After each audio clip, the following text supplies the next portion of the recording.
Good morning, children. Now today we will continue with our topic concentration of solution. In this topic we will discuss about the normality. Now what is normality? That we should know first by the definition and then by its formula. Then how to implement that we will discuss.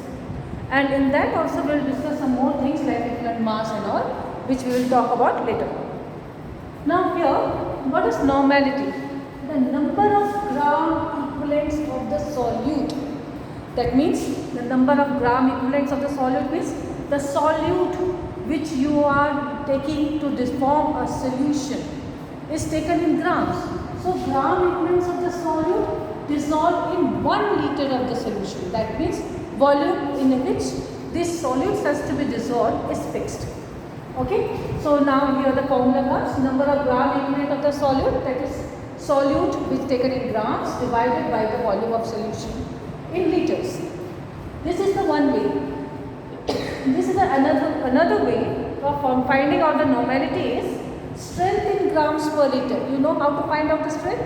That strength in gram of the solution in gram per liter divided by equivalent mass of the solute.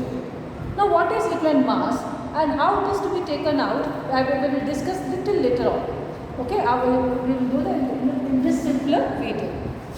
Example, suppose I am taking here, I give the example to find out the normality of sulfuric acid.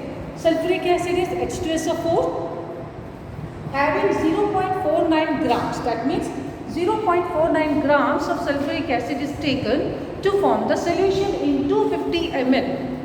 In 250 ml. So what is this normality? That is the way of expressing in the terms of concentration. So how you will find out? We will take the substance strength. What is the strength we take? Weight of the substance in grams by 250 and then divided by the equivalent mass. Equivalent mass is coming out to be 49.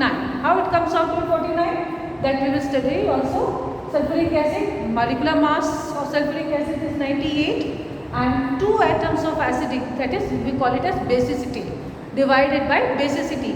Now what is basicity? Basicity means the tendency to give out H ion to react with any base, okay, to form neutralizing, for the neutralization. Okay, so here 98 is the molecular mass divided by 2 because 2 H ions is present here and we will get 49. So this is the equivalent mass and that though we have to take it in liters, so 1000 by 250 as we have to make the solution in 250 ml. So here the 0.04 gram equivalent per liter is the amount calculated and that is the, we can express it in the terms of it is the normality. Normality has been expressed. So in this way, yes, now we will see what is the equivalent mass. Though we have talked about equivalent mass in normality, that is the how to find out the normality, but you should know what is the equivalent mass also. How to calculate this equivalent mass? Here you can see in this, I hope that you can see the board very clearly. In order to find out the equivalent mass of an element, then you have to see atomic mass of element. Take the atomic mass. Everyone know what is the atomic mass? Take the atomic mass of that element, divide by the valency of that element, particular element by of which we have to take out atomic equivalent mass. Their valency it is to be divided by its valency. Secondly, if we find out the equivalent mass of an acid, then molecular mass of that acid divided by the basicity of the acid. Now what is basicity? Though we have already discussed, it is the number of displaceable H plus ion from that acids. Similarly, we come to the base. In order to find out the equivalent mass of a base, it is molecular mass of a base divided by acidity of the base. Acidity of the base means that tendency to remove a replaceable OH ion present on the base. How many OH ion can be replaced or can be removed? That many OH ion, that many number divide besides its acidity of the base. Next is the equivalent mass of the salt. In order to find out, it is the molecular mass of the salt divided by total positive valency of the metal. in the salt, you know that it is formed by the combination of acid and positive charge and negative charge ions. So when we talk about salt, the total amount of positive valency that it acquires, that it is present there, will help to find out the equivalent mass of that particular salt. Next is iron. In order to find out the equivalent mass of the iron, it is the molecular mass of that particular ion divided by the charge on that ion. How many charge that is present? Suppose there are like carbonates 2 plus charge, like sodium ion having 1 positive charge, so in that way its equivalent mass can be calculated. Last, we have to see the oxidizing and reducing agent.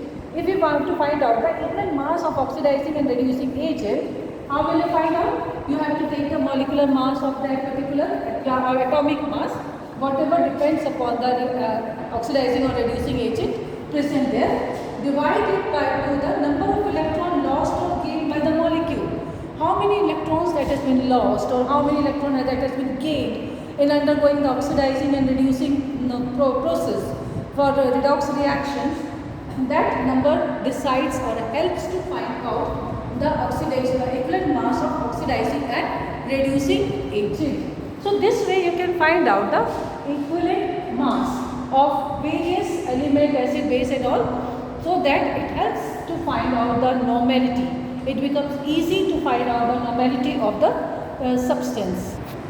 Yes, children? Now we will see the relationship between molarity and normality. See the relation between normality and molarity. How can you relate the two? If you have to find out the normality of a solution, then what will be the formula? Molarity, which you have know very well what is molarity. Calculate the content required for molarity, you have to put it here into molecular mass of that particular substance divided by its equivalent mass. If we have to find out the normality of the acid, we can relate the two, molarity into its basicity, and normality of a base will be equal to molarity into its acidity. So these are some of the formulas which you have to go through very nicely so that you can solve the numericals related to molarity, molality and normality of this chapter solution.